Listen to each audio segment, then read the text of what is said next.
This was a special token of affection given by myself and the First Lady to Prime Minister and the First Lady of Israel. And it's a key, we call it a key to the White House, and it's a key to our country and to our hearts.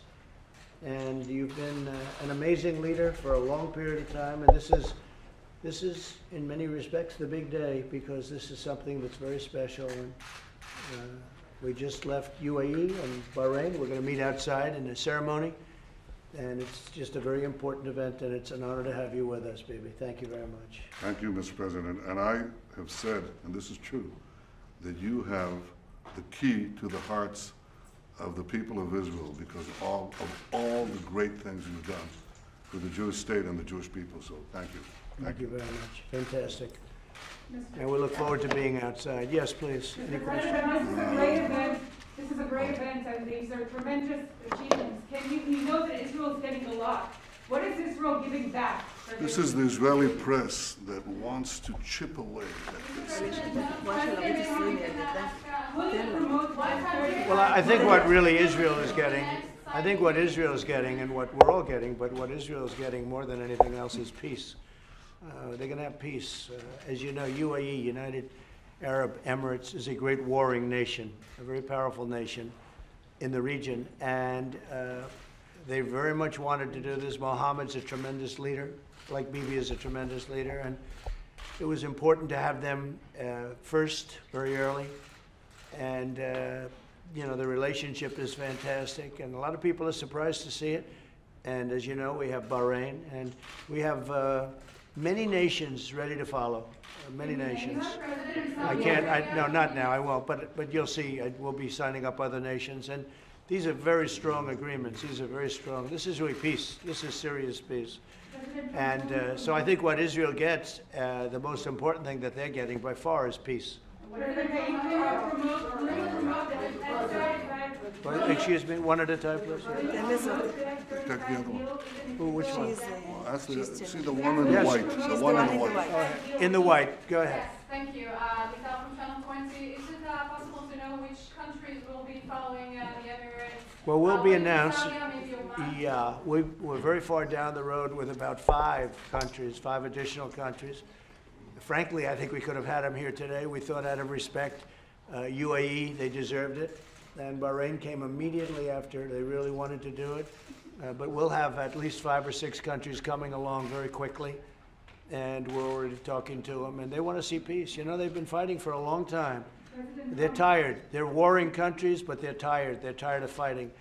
And so you're going to be seeing further announcements. This is, you know, it's a very big day. I guess they said, so there were 2 countries over a 72-year period. And we did an additional 2, and these are great countries. We did an additional 2 in 1 month. 29 days. But you're going to see a lot of very great activity. It's going to be peace in the Middle East.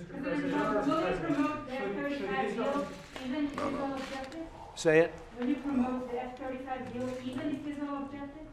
Yeah, we're gonna work that out. We'll work that out. That's going to be an easy thing. And you know, we've fought with UAE 4 times, 4 different wars. They've been very, very loyal to us, and we have a better relationship with them now than we ever had in the past. In fact, in the past it was very strained. We have a very good relationship with them. Yeah, all of that works out. That's going to be very easy to work out. Will you be able to broker a peace deal So between Israel Israel and feel less Palestinians? isolated today than they were this last week? And Mr. Prime Minister, maybe you can answer that question as well. Well, I think Israel's not isolated anymore, because I can tell you we have the 2 countries, plus you had an additional 2, as you know, from many, many years ago. And now you have a situation where many of the countries, and I can actually say most of the countries, but many of the countries in the Middle East want to sign this deal. And I think when that happens, hopefully after the election, because I really believe Iran wants to make a deal. They've had a very tough time. Their GDP is down 27% because of the sanctions and all of the other things. And I don't want that to happen. I want Iran to be a great country, a great nation. I think that would be a wonderful thing. But I think, and I've even said that, I've said that to representatives of them, you should wait to see the election first.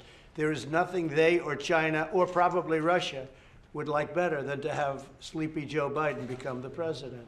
Because if Sleepy Joe won, they would own the United States, all of them. China would own the United States.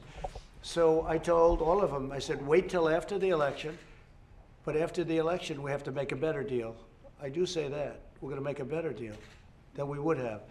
But with Iran, they certainly should wait till after the election because, frankly, if Biden wins, they'll make a much better deal.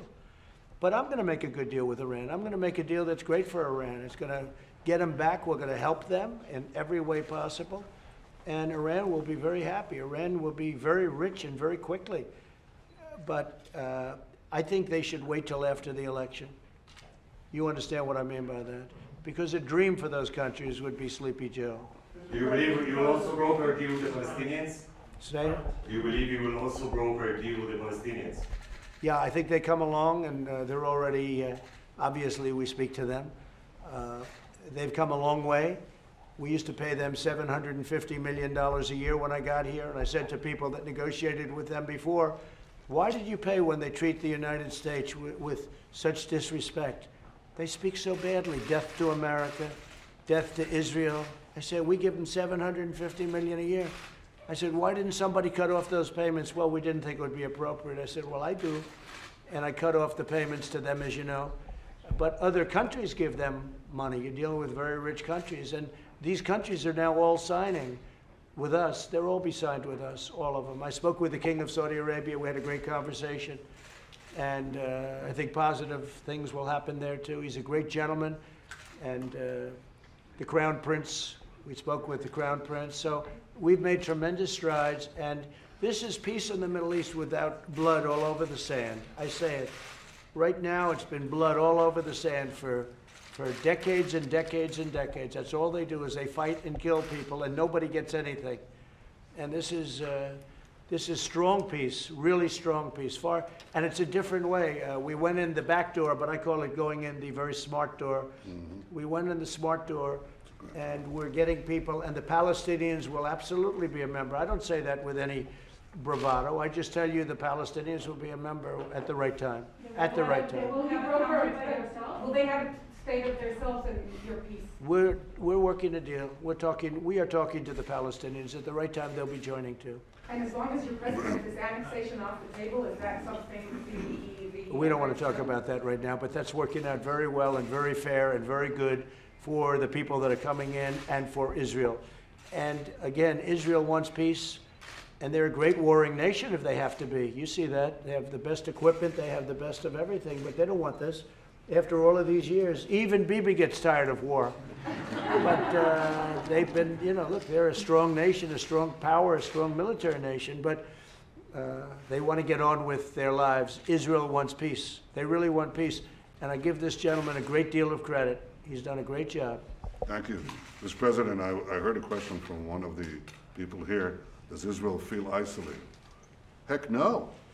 We're breaking out to the entire world because we have a strong free economy, because we have a strong military, because we have a strong relationship with the President of the United States and the American people. And I can tell you that we have a strong relationship throughout the Middle East. The President intimated how many countries are waiting to join this circle of peace. Israel doesn't feel isolated at all. It's enjoying the greatest diplomatic triumph of its history. I think the people who feel isolated are the tyrants of Tehran because of the pressure that the president has applied on them, because of the resistance to this bad Iran deal. They are under pressure. And I hope they'll all come around. I hope everyone will come around to the circle of peace. But no, we don't feel isolated at all. Quite the contrary. I would say this, there's less isolation right now for Israel than there's ever been. I mean, today they would be less isolated than ever been. I want to just thank your great ambassador, Ron. Thank you very much. Thank you. How do you feel about isolation? I think you're starting to see the light, huh? I can imagine what will happen when everyone's courting Israel if this is what isolation looks like. No, it's good. We love Israel, and I'll tell you what, I have great respect for the countries that have stepped up so beautifully. And you're going to see that in a little while. We're having a ceremony. And thank you all for being here. Thank you very much.